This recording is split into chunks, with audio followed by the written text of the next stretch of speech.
Subscribe करें ideal progressive school के YouTube channel को और वीडियो अच्छी लगे तो लाइक और शेयर करें और बेल आइकन को दबाना ना भूलें ताकि इस चैनल पर अपलोड होने वाले सारे वीडियो सबसे पहले आपके पास पहुंच सके। अध्याय 4 देख रहे हैं, वैश्वीकरण और भारतीय अर्थव्यवस्था। वैश्वीकरण को संभव बनाने वाले कारक। वैश्वीकरण यानी ग्लोबलाइजेशन। अब ग्लोबलाइजेशन को संभव बनाने में या कैसे ग्लोबलाइजेशन हुआ, उसके क्या क्या कारक रहे, क्या क्या फैक्टर्स रहे, तो उसके लिए प्रौद्योगिकी में जो तीव्र उन्नति हुई, एक तो सबसे बड़ा कारण यह है जिसने वैश्वीकरण या ग्लोबलाइजेशन की जो प्रक्रिया थी उसको बहुत आगे बढ़ाया या उत्प्रेरित किया। जैसे तीव्रतर आपूर्ति को कम लागत पर संभव किया। एक जगह से दूसरी जगह अगर कोई चीज चाहिए, जल्दी चाहिए, तो प्रौद्योगिकी ने, जैसे अब यहां पर देखें आप, ये वस्तुओं के परिवहन के लिए कंटेनर है, तो वस्तुओं को कंटेनर में रखा जाता है, जहाजों से, रेलों से, वायुयान से या ट्रक से इनको एक जगह से दूसरी जगह पहुंचा दिया जाता है। तो इससे क्या हुआ कि समय कम लगा, और अगर आप वायुमार्ग के अपेक्षाकृत देखें तो तेजी से एक सामान दूसरी जगह तक पहुंच सकता है। तो इसमें प्रौद्योगिकी इन्वॉल्व थी। इसके अलावा एक और चीज थी जिसने वैश्वीकरण को और आगे बढ़ाया, वो चीज थी सूचना और संचार प्रौद्योगिकी, इसका विकास। यानी इंफॉर्मेशन और कम्युनिकेशन टेक्नोलॉजी जब ये आगे बढ़ी, क्योंकि अब बात करना आसान हो गया, कम्युनिकेशन आसान हो गया, साथ में इंफॉर्मेशन, अगर कोई आपको जानकारी लेनी है, जानकारी देनी है, तो बहुत तेजी से वो इधर से उधर पहुंच सकती है, किसी भी देश को आप लें। तो आज के समय में चाहे आप दूरसंचार की बात करें, यानी कि दूर देश में आपको संचार करना है, कम्युनिकेशन करना है, कंप्यूटर आपके हाथ में है, लैपटॉप आपके हाथ में है, इंटरनेट से तो सारी चीजें आपके टेबल पे आ गई हैं। तो इस क्षेत्र में प्रौद्योगिकी बड़ी जबरदस्त तरीके से, यानी कि ये जो टेक्नोलॉजीज हैं और इससे रिलेटेड जो टेक्नोलॉजीज हैं, प्रौद्योगिकी है, वो बहुत तेज गति से, द्रुत गति से चेंज हो रही हैं, परिवर्तित हो रही है। 2G का जमाना, 2G का जमाना, 3G, 4G, अब हमारे पास 5G आ चुका है। तो ये जो दूर संचार सुविधाओं को अगर मैं और थोड़ा बताने की कोशिश करूं, तो चाहे टेलीग्राफ हो, टेलीफोन हो, मोबाइल फोन हो, इससे आप कहीं भी किसी भी ट्रेड के लिए, व्यापार के लिए या फिर पर्सनल रीजन के लिए संपर्क कर सकते हैं। सूचनाओं को उसी समय एक जगह से दूसरी जगह पहुंचा सकते हैं। तो किसी भी दूरवर्ती क्षेत्र में हो, किसी भी इलाके में हो, किसी भी देश में हो, आप संवाद कर सकते हैं, बात कर सकते हैं। तो जो सुविधाएं हैं, ये कम्युनिकेशन टेक्नोलॉजी, साथ में जो उपग्रह हैं, यानी कि हमारे जो सैटेलाइट्स हैं, अगर आप एक विश्व की बात करें और आप यहां से लेकर यहां तक बात करना चाहते हैं, तो फिर आप सैटेलाइट के थ्रू कम्युनिकेशन करेंगे। यहाँ सैटेलाइट है, ये कम्युनिकेशन करते हैं, तो सैटेलाइट का भी बड़ा उसमें उपयोग है। यानी कि सारी बात जो चल रही है वो ये है कि ट्रेड या वैश्वीकरण इसलिए पॉसिबल हो पाया कि एक तो चीजें एक जगह से दूसरी जगह तेज आने जाने लगी, और साथ में जो दूर संचार, इंटरनेट और कम्युनिकेशन या इंफॉर्मेशन एंड कम्युनिकेशन टेक्नोलॉजी, इसमें बढ़ोतरी हुई। आज हमारे पास कंप्यूटर और इंटरनेट हर जगह है। इंटरनेट से हम ईमेल भेज सकते हैं, इलेक्ट्रॉनिक डाक जिसे कहते हैं, और हम बगैर किसी रेट के, बहुत कम रेट पे, जैसे जो पैसा लगता था फोन करने का, जो बहुत ज्यादा हुआ करता था विदेश में जब आप बात करते थे, आज आप व्हाट्सएप उठाइए और व्हाट्सएप पे बात करिए, या लाइन पे बात करिए, या स्काइप पे बात करिए, वॉइस मेल आप भेज सकते हैं और बाकायदा लोगों को देख के बात कर सकते हैं। एक इसका उपयोग मैं आपको बताता हूं, वैश्वीकरण में संचार प्रौद्योगिकी का उपयोग।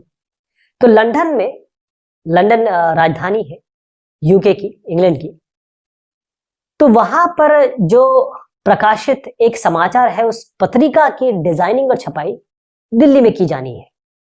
अब पत्रिका या ये कहें मैगजीन, इसका जो विषय है, इसका जो कंटेंट है, वो इंटरनेट के द्वारा दिल्ली आता है, यानी कि डेटा के थ्रू दिल्ली कार्यालय में आता है। अब दिल्ली कार्यालय में जो डिजाइनर है, वो जितनी भी कम्युनिकेशन, दूर संचार सुविधाओं का उपयोग करते हैं, और साथ में उसी के थ्रू वो लंदन के कार्यालय, जो कि यूके में है, यानी कि आप यूरोप की बात कर रहे हैं, वहां से पत्रिका का कैसे डिजाइन हो रहा है, कैसे वो बननी है, उनके सारे डायरेक्शंस यानी कि निर्देश वो प्राप्त करते हैं। अब डिजाइन तैयार करने पर या कहें इसको जब हम तैयार कर रहे हैं, ये सारा काम कंप्यूटर पे किया जाता है। फिर छपाई के बाद इन पत्रिकाओं को भेजा कैसे जाता है? वायु मार्ग से, हवाई जहाज से। तो ये भी इसको जोड़िए कि डिजाइन और छपाई के पैसे का भुगतान भी हाथ से नहीं होता है। ई बैंकिंग, इंटरनेट बैंकिंग के द्वारा एक बैंक दिल्ली में है, दूसरा बैंक आपके यूके में है, तत्काल एक जगह से दूसरी जगह ट्रांसफर हो सकता है। तो आपने देखा कितनी सारी टेक्नोलॉजीज का यूज करके एक काम दो देशों में एक काम हो रहा है और आसानी से हो रहा है। तो यहाँ पर यह पत्रिका बहुत अच्छी लग रही है, महिला कहती है, लेकिन मेरी पाठ्य पुस्तिका की छपाई ऐसी क्यों नहीं है? मैं अपनी पुस्तक में बड़ी मुश्किल से शब्दों को पढ़ पाती हूँ। तो साहब कहते हैं, नहीं मेरे बच्चे, ये छपाई मशीन आम भारतीय के लिए नहीं है, ये हम छापते तो यहाँ पर है, लेकिन जाति ये लंदन है। अब आप एक बात उठाइए, पहले हम इसका उदाहरण लेंगे। पहले मैं बताऊं कि हम देख क्या रहे हैं, विदेश व्यापार और विदेशी निवेश का उदारीकरण। उदारीकरण मतलब होता है लिबरलाइजेशन। लिबरलाइजेशन मतलब जब चीजें या रिस्ट्रिक्शंस आप कम कर देते हैं। जैसे अगर आपने अपने बच्चे को कहा कि यहाँ नहीं जाना, वहां नहीं जाना, यहाँ नहीं उठना, ये नहीं करना, और आप कहते हैं कि बेटा अच्छा ठीक है चलो जाओ, मैं आपका साथ देता हूँ, या मैं आपके साथ चलूंगा, तो आपने उदारीकरण दिखाया। जितना ज्यादा उदारीकरण होगा उतना आपका बच्चा जो है फ्री महसूस करेगा और वो अपने काम अपने आप कर पाएगा। यही बात यहाँ पर लागू होती है कि आप ये मानिए कि भारत सरकार जो खिलौने आ रहे हैं भारत में, उस पर आयात कर लगा देती है, यानी कि इंपोर्ट टैक्स लगा देती है। जो भी सामान आएगा उस पर कर लगेगा। अब जो लोग इन खिलौनों को हिंदुस्तान लाना चाहते हैं, वो ये कर जो लगा है, टैक्स जो लगा है, वो देना पड़ेगा। मान लीजिए 100 रुपए का सामान आता है, सरकार ने कहा 10 रुपए आपको हमें देने पड़ेंगे, तो 90 रुपए का ही सामान आ पाया, या कहें 90, 110 का सामान लाना पड़ेगा, तभी 100 का सामान आएगा, क्योंकि 10 सरकार को देना पड़ेगा। अब हुआ ये कि जब कर लग रहा है तो कहीं ना कहीं से जो ला रहा है वो खरीदारों से, जो कंज्यूमर्स हैं, जो खरीदेंगे, उनसे पैसा निकलवाएगा। तो उनकी कीमत, जो सामान आएगा बिकने के लिए, उनकी कीमत बढ़ जाएगी। अब चीन के खिलौने भारत के बाजारों में इतने सस्ते तो नहीं रह जाएंगे, क्योंकि कर लग जाएगा। और चीन अपने आप या वहां से जो आयातित खिलौने हैं वो अपने आप कम हो जाएंगे। इससे क्या होगा? भारत में जो खिलौना बनाते हैं वो समृद्ध होंगे, क्योंकि चीन के साथ उनका कंपैरिजन या फिर कहें प्रतिस्पर्धा कम हो जाएगी। तो आयात पर जो कर लगता है, जो सामान हमारे देश में आ रहा है उस पे जो टैक्स लग रहा है, ये एक अवरोधक है, रुकावट है, क्योंकि ये प्रतिबंध है। जैसे आपने बच्चे पे अपना प्रतिबंध लगा दिया, नहीं बेटा आज खेलने नहीं जाना, नो शाम को खेलना नहीं, किताब उठा के पढ़ो, तो आपने प्रतिबंध लगा दिया। थोड़ा सा अगर उसको आप सांस लेने की जगह देंगे तो चीजें आराम से जाएंगी। तो सरकारें जो अवरोधक है या व्यापार अवरोधक है, उसका प्रयोग कई कारणों से कर सकती हैं या करती हैं। एक तो यह है कि बाई चांस विदेश व्यापार में बहुत ज्यादा वृद्धि हो रही है या बहुत ज्यादा कटौती करनी है, इसमें वो कर लगा सकती हैं। अब देश में कौन सी चीज आनी चाहिए, कौन सी चीज नहीं आनी चाहिए, अगर कोई चीज आनी चाहिए उस पर कर एकदम कम कर देगी सरकार। कोई वस्तु ऐसी है जो आनी ही आनी चाहिए, उस पर कम कर लगेगा। और कोई वस्तु ऐसी है जिसका आयात कम चाहती है सरकार, उस पर टैक्स बढ़ा देगी। कर टैक्स तो अपने आप ही वो आना कम हो जाएगी। तो स्वतंत्रता के बाद जब इंडिपेंडेंस मिली, तो उसमें सरकार ने जितने भी विदेशी व्यापार या विदेशी निवेश है, जो बाहर से सामान आता है, बाहर से पैसा जो आता है, अगर यहाँ पर मैन्युफैक्चरिंग करनी है या इंडस्ट्रीज लगानी है, उन सब पे प्रतिबंध लगा रखा था। तो ये इसलिए था, इसका कारण क्या था कि देश में जो व्यापार है, देश में जो लोग हैं या उत्पादक हैं, उनको जो फॉरेन गुड्स के साथ, क्योंकि बाहर का सामान आएगा तो प्रतिस्पर्धा होगी, तो यहाँ का सामान कौन खरीदेगा। इसीलिए विदेशी प्रतिस्पर्धा को रोकने के लिए, या हमारे जो उत्पादक है, हिंदुस्तान के उत्पादक हैं, उनको संरक्षण प्रदान करने के लिए ये बहुत जरूरी माना गया, अनिवार्य माना गया। इसीलिए जो भी भारत में आता था, केवल अनिवार्य चीजें आती थी, जैसे मशीनरी हो गई, उर्वरक, पेट्रोलियम की जरूरत तो पड़ती ही है, हमारा देश पेट्रोलियम उतना नहीं पैदा कर पाता है, तो इसकी आयात की अनुमति तो थी, ये आ सकता था। लेकिन उसके बाद ये हुआ कि 1991 में सरकार ने बड़े जबरदस्त नीतियों में परिवर्तन किए। जो पहले चला रहा था उसको आप इसको दूरगामी परिवर्तन भी कह सकते हैं, क्योंकि ये बहुत इसने पूरी की पूरी हमारी जो अर्थव्यवस्था है उसको चेंज कर दी। सरकार ने ये देखा अब ये अब समय आ गया है कि हमारे जो उत्पादक है, भारतीय उत्पादक अब बिल्कुल तैयार हो चुके हैं कि वो प्रतिस्पर्धा कर सके उन उत्पादों से या उन उत्पादकों से या उन कंपनियों से जो बाहर के हैं। तो इससे क्या होगा कि गुणवत्ता में सुधार आएगा, क्योंकि उन जो उत्पादक है वो अपनी गुणवत्ता सुधार चुके थे, अब वो कंपैरिजन के लिए या फिर प्रतिस्पर्धा के लिए, कंपटीशन के लिए तैयार है। इसीलिए जो भी व्यापार था और विदेशी निवेश था, जो इंडिपेंडेंस के बाद, स्वतंत्रता के बाद रोक रखा था सरकार ने, केवल इंपॉर्टेंट चीजें आएंगी, उन सबको हटा दिया गया, यानी लिबरलाइजेशन कर दिया गया। चीजों के आने में जो अवरोधक थे उनको कम कर दिया गया। यानी अब जो आयात निर्यात होगा उसमें काफी सुगमता प्रदान की गई, ताकि कंपनियां सामान ला सके, कंपनियां सामान ले जा सके, बेच सके, आयात हो सके, निर्यात हो सके। और यहाँ पर अपने कार्यालय, कंपनीज, एमएनसीज, विदेशी कंपनियां, बहुराष्ट्रीय कंपनियां यहाँ पर अपने कार्यालय और कारखाने आसानी से स्थापित कर सके। तो सरकार द्वारा जो ये अवरोधक थे या जो प्रतिबंध लगा रखे थे इंपोर्ट और एक्सपोर्ट में, ट्रेड में, विदेशी निक्षेपों में, इन सारे प्रतिबंधों को या फिर बहुत हद तक इन प्रतिबंधों को हटाने की जो प्रक्रिया है उसी को हम उदारीकरण कहते हैं, इसी को हम लिबरलाइजेशन कहते हैं। यानी कि अब सरकार का नियंत्रण, सरकार का कंट्रोल या सरकार का जो एडमिनिस्ट्रेशन है इन आयात निर्यात पे, वो कम से कमतर कर दिया गया। कम नियंत्रण होगा सरकार का, जो कंपनियां हैं वो ज्यादा रोल प्ले कर पाएंगी, उनको ज्यादा अवरोधों से या अवरोधकों से पार नहीं पाना पड़ेगा। विश्व व्यापार संगठन यानी कि WTO, तो विश्व व्यापार संगठन यानी कि विश्व यानी पूरे विश्व की बात हो रही है, व्यापार यानी ट्रेड और संगठन ऐसा ऑर्गेनाइजेशन WTO।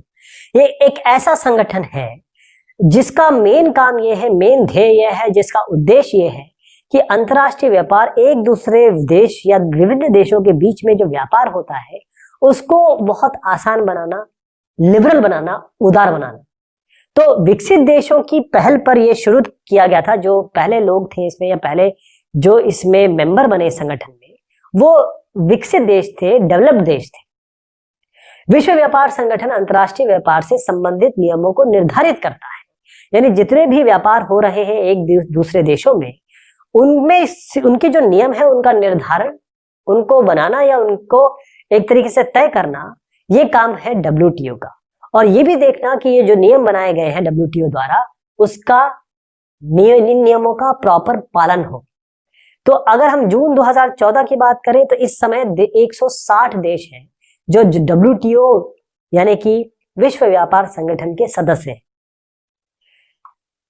ये जो विश्व व्यापार संगठन है सभी देशों को मुक्त व्यापार यानी कि आराम से व्यापार करने की सुविधा तो देता है, लेकिन हमने ये देखा है कि जो विकसित देश है वो कभी कभी अनुचित ढंग से व्यापार अवरोधकों को लगा के रखते हैं। यानी कि जो क्योंकि ये विकास विकसित देशों से ही शुरू हुआ था, तो विकसित देश हमेशा कोशिश करते हैं कि रोका जाए चीजों को, ताकि उनके जो व्यापारी गण है या उनके जो ट्रेडर्स हैं वो अच्छी तरीके से ट्रेडिंग कर पाए, उनको फायदा हो, बाकियों को फायदा कम हो। ये आमतौर पर देखा गया है। यानी कि विश्व व्यापार संगठन के नियमों ने विकासशील देशों के व्यापार अवरोधों को हटाने के लिए काम तो किया है। उन्होंने ये कहा कि देखिए, जो जैसे हिंदुस्तान हो गया, बांग्लादेश हो गया, हम विकासशील देश हैं, हमारे जितने भी ट्रेड हो रहे हैं या फिर हमारे जितने भी नियम हैं उनको उदार बनाने के लिए, उनको कम करने के लिए, अवरोधकों को हटाने के लिए WTO ने तो काम किया है। लेकिन ये देखा गया है कि जो विकसित देश है वो अभी भी अपनी चीजें उस तरीके से नहीं कर रहे। भारत में वैश्वीकरण का क्या प्रभाव है? जब पूरा विश्व एक व्यापार का जगत बन जाता है, आपस में व्यापार करने लगता है, तो भारत में वैश्वीकरण का क्या प्रभाव है? तो वैश्वीकरण और उत्पादकों, जिसमें हम स्थानीय की बात करते हैं और विदेशी की बात करते हैं, यानी कि जो देश, जिस देश की बात हो रही है, यहाँ पर जो उत्पादन हो रहा है वो आपका देसी हो गया, स्थानीय हो गया, और जो विदेशी जो यहाँ पर आके कर रहे हैं या विदेश में जो हो रहा है उसे विदेशी हम कहते हैं। तो यहाँ पर जब प्रतिस्पर्धा बढ़ती है, क्योंकि यहाँ पर आप भी बना रहे हैं, यहाँ पर एक विदेशी आदमी भी बना रहा है, विदेशी कंपनी भी बना रही है, तो इससे क्या होता है कि दोनों में कंपटीशन शुरू होता है।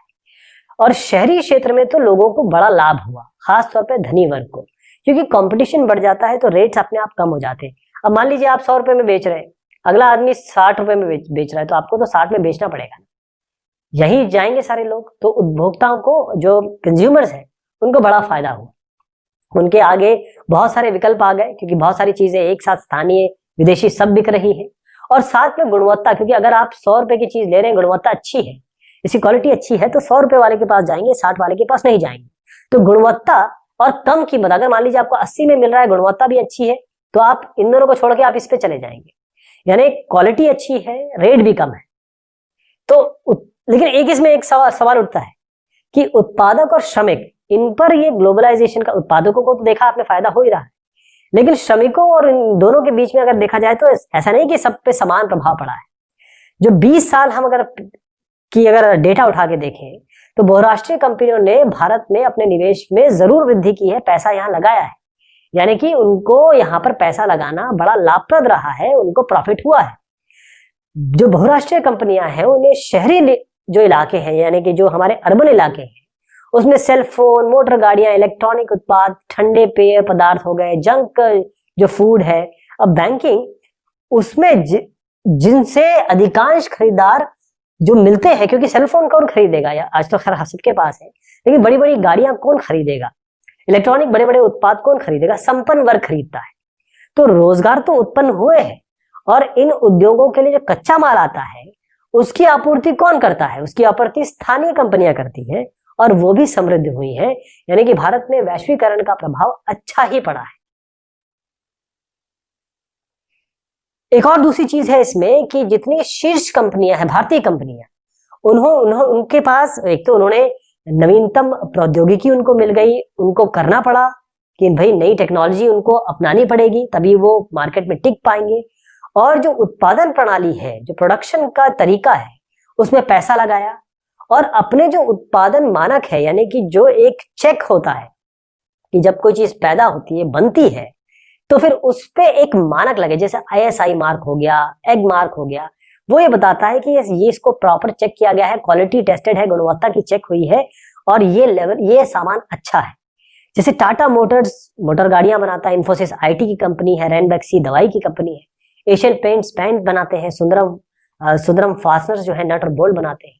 तो ऐसी ये भारतीय कंपनियां हैं जिन्होंने विश्व स्तर पर अपना एक लेवल बनाया है, और अपने जो क्रियाकलाप है या अपने जो काम है वो उसका आगे बढ़ा रही है, उसका प्रसार कर रही है। तो वैश्विक या वैश्वीकरण ने जो सेवा देती है कंपनियां, ऐसी कंपनी है जो प्रोडक्ट नहीं बनाती है, सेवा देती है, जैसे सूचना और संचार प्रौद्योगिकी वाली जो कंपनियां हैं, उनको बड़े नए अवसर दिए।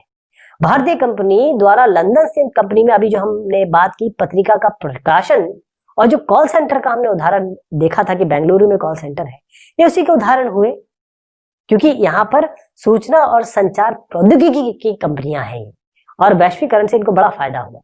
इसके अलावा डेटा एंट्री, जिसे हम आंकड़ा प्रविष्टि कहते हैं, लेखाकरण, राइटिंग, एडमिनिस्ट्रेटिव काम हो गए, प्रशासनिक कार्य, इंजीनियरिंग जैसी बहुत सारी सेवाएं हैं जो अब भारत में सस्ते में उपलब्ध है, और बाकायदा विकसित देशों को भेजी जाती है या निर्यात की जाती है। तो अगर आप कुछ ऐसी चीजें देखें कि अगर चीजें आसान कर दें, जैसे विदेशी निवेश आकर्षित करने के लिए क्या कदम उठाए गए और क्या कदम उठाए जाने चाहिए, तो ये साहब कहते हैं कि हाँ, अब हम यहाँ निवेश कर सकते हैं, क्योंकि यहाँ पर हमें प्रॉफिट होगा। तो केंद्र और राज्य सरकार ये विदेशी कंपनियों को आकर्षित करने में लगे हैं, उसके लिए बहुत बड़े कदम उठाए जा रहे हैं। औद्योगिक क्षेत्र, जिन्हें हम विशेष आर्थिक क्षेत्र यानी कि स्पेशल इकोनॉमिक जोन कहते हैं, उनकी स्थापना की गई है। कई क्षेत्रों में, कई अर्बन क्षेत्रों में इनको बनाया गया है, और यहाँ पर जो स्पेशल इकोनॉमिक जोन्स होते हैं, विशेष आर्थिक क्षेत्र, इसमें बिजली, पानी, सड़क, परिवहन, भंडारण, मनोरंजन और शैक्षिक सुविधाएं पूरी की पूरी सरकार प्रोवाइड करती है। तो इससे क्या होता है कि जो उत्पादन इकाइयां आती हैं, वो जो कंपनियां हैं, वो उनको कोई कर नहीं देना पड़ता, 5 सालों तक उनको कोई भी टैक्स नहीं देना पड़ता। तो इससे क्या हुआ, एक और चीज है कि जो श्रम कानून है, उसमें लचीलापन दिखाया सरकार ने कि भाई जो विदेशी लोग आएंगे उनको श्रम तो चाहिए, इसीलिए तो आ रहे हैं वो। तो यहाँ पर जो कानून है उसमें थोड़ा सा लचीलापन दिया गया तो इससे क्या हुआ कि ये सब काम करने पर अब कंपनियां आती हैं, बहुत सारे नियम कानून होते थे, अब वो थोड़े कम कर दिए गए हैं और उनको रोजगार के लिए लोग मिलते हैं और साथ में ऐसे श्रमिक मिलते हैं जिनको वो काम पे रख सकते हैं, क्योंकि श्रम की लागत जो है वो बेसिकली काम क्या है, प्रॉफिट कमाना। तो अगर हम लचीलेपन से के साथ जाएंगे तो कंपनियां आएंगी, वो काम करेंगी और ये साहब कह पाएंगे कि हाँ, हम यहां पर अब काम कर सकते हैं। ये कुछ और भी इसके उदाहरण है। इसमें कुछ ऐसी चीज हो जाती है कि जब छोटे उत्पादक होते हैं, तो अगर प्रतिस्पर्धा ज्यादा है और ऐसे उत्पादक हैं जो बड़ी बड़ी कंपनियों के साथ उनको लोहा लेना पड़ रहा है, तो वहां इनका नुकसान हो सकता है। ये भी एक दिक्कत वाली बात है। तो ऐसे कई उदाहरण हैं जहां पर प्रतिस्पर्धा के कारण जो छोटे विनिर्माता हैं, मैन्युफैक्चरर हैं, उनको मार पड़ रही है। कई इकाइयां बंद हो गई हैं, कई लोग बेरोजगार हो गए हैं। तो ये भी एक वैश्वीकरण का एक, आप ये कहें कि एक सिक्के का दूसरा पहलू है कि हर चीजें अच्छी नहीं है, कई नुकसान भी चीजें हैं। जहां पर छोटे और मझोले हम उद्योग की बात करते हैं, वहां पर सरकार को संरक्षण देना जरूरी हो जाता है। इसी तरीके से उदाहरण आप देखिए कि जब प्रतिस्पर्धा होती है तो रोजगार भी अनिश्चित हो जाता है। इसमें कुछ उदाहरण दिए हुए हैं जिसमें जो अब यहाँ पर देखें कि कैसे ये जो कंपटीशन के लिए आप कंपनीज जो छोटे लेवल पे काम कर रही हैं, उनको कितना ज्यादा कंपटीशन के कारण दबाव महसूस होता है। पैसे की भी कमी है, कच्चे माल की भी कमी है, श्रमिकों को पैसा भी देना है। इन सब में अगर प्रतिस्पर्धा आपको बहुराष्ट्रीय कंपनियों के साथ करनी पड़ेगी तो नुकसान हो सकता है।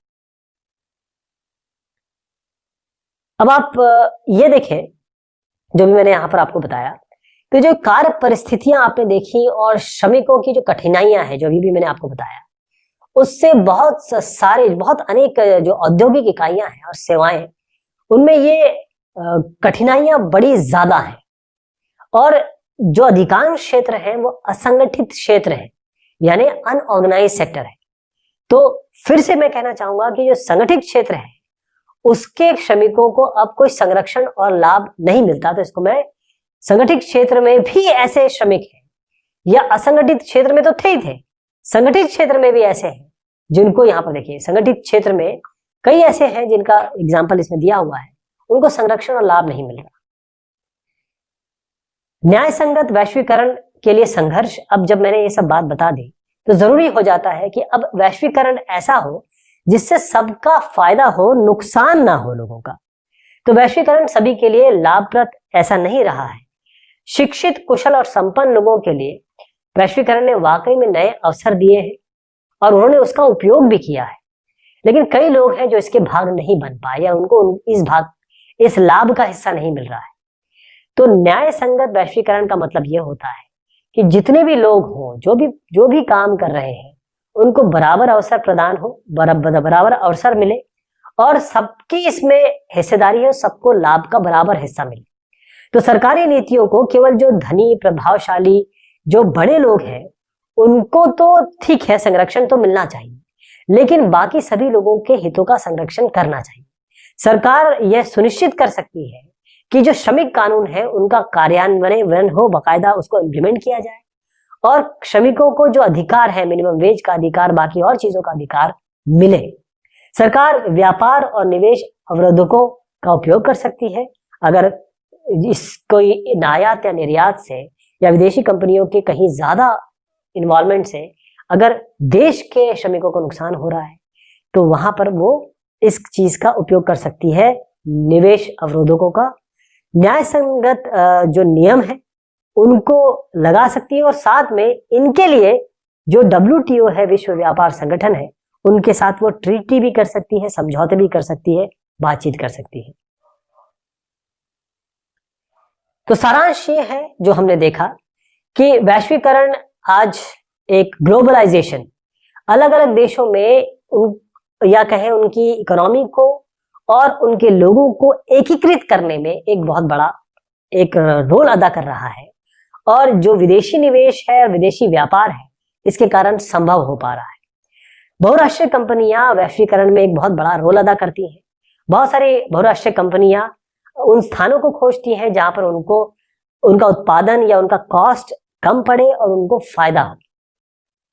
अब देश अलग अलग देशों के बीच में उत्पादन को संगठित करने में क्या क्या चीजें आती हैं? प्रौद्योगिकी हो गई, जिसमें सूचना प्रौद्योगिकी एक बहुत बड़ा रोल अदा करती है। व्यापार और निवेश का जो उदारीकरण हुआ है और जो अलग अलग अवरोधक होते हैं किसी देश में व्यापार करने के, उसने भी, अगर उदारीकरण होता है तो उसने वैश्वीकरण को और सुगम बनाया है। अंतरराष्ट्रीय स्तर पर विश्व व्यापार संगठन है जिसका काम यह है कि किस तरीके से उदारीकरण हो, लेकिन थोड़ा सा विकासशील देशों पर दबाव पड़ा है। वैश्वीकरण से कंज्यूमर को तो फायदा होता है और साथ में जैसे कुशल, शिक्षित और जो उत्पादक लोग हैं उनको बहुत लाभान्वित वो हुए हैं, उनको फायदा हुआ है। लेकिन जो छोटे उत्पादक होते हैं और श्रमिक, ये थोड़े से प्रभावित हुए हैं। इसलिए जरूरी हो जाता है कि ग्लोबलाइजेशन तो हो, लेकिन न्याय संगत ग्लोबलाइजेशन हो, जिससे हर आदमी, हर व्यक्ति को जो इस काम में लगा है उसको फायदा हो और सभी की बेहतर हिस्सेदारी हो। तो ये बात हुई इकोनॉमी और ग्लोबलाइजेशन की। खासतौर पे हमने भारतीय अर्थव्यवस्था की बात की, क्या उसमें रोल है वैश्वीकरण का, ग्लोबलाइजेशन का। बहुत शुक्रिया, बहुत मेहरबानी आप सभी की।